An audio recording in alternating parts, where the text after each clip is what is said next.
আল্লাহ রাসূল বলেছে, যে আলেমদেরকে সম্মান করবে সে আমাকে সম্মান করবে, আর আমাকে যে সম্মান করবে আল্লাহ তার পুরস্কৃত করবে। তো জুলাই গণঅভ্যুত্থানের পরে, মানে জুলাই পর থেকে এই পর্যন্ত জামাত কিন্তু 1.5 থেকে 2 বছর প্রায় খুব লাফালাফি করছে, তাফানিং করছে। আর তারেক রহমান মাত্র 40 দিনের মাথায় সরকার গঠিত হয়েছে। আর তারা এখন মানে কি বলবো 1.5 বছরের মতন রাস্তাঘাটে তাফালিং করছে, যা কিছু করছে, কিন্তু সরকার গঠন করতে পারে নাই। এর একটাই কারণ ভাই, তারেক রহমান আলেমদেরকে অন্তর থেকে সম্মান এবং শ্রদ্ধা করে, আর জামাত উপর থেকে সম্মান শ্রদ্ধা করে, যার কারণে আল্লাহ ফয়সালা প্রকাশ দেখাই দিছে যে কে কাকে সম্মান করে। তো ভালো থাকবেন সবাই।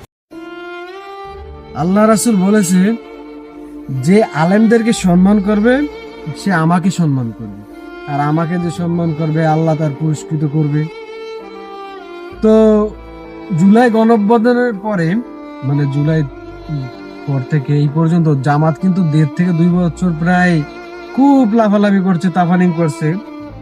আর তারেক রহমান মাত্র 40 দিনের মাথায় সরকার গঠিত হয়েছে। আর তারা এখন মানে কি বলবো 1.5 বছরের মতন রাস্তাঘাটে তাফালিং করছে, যা কিছু করছে, কিন্তু সরকার গঠন করতে পারে নাই। এর একটাই কারণ ভাই, তারেক রহমান আলেমদেরকে অন্তর থেকে সম্মান এবং শ্রদ্ধা করে, আর জামাত উপর থেকে সম্মান শ্রদ্ধা করে, যার কারণে আল্লাহ ফয়সালা প্রকাশ দেখাই দিছে যে কে কাকে সম্মান করে। তো ভালো থাকবেন সবাই।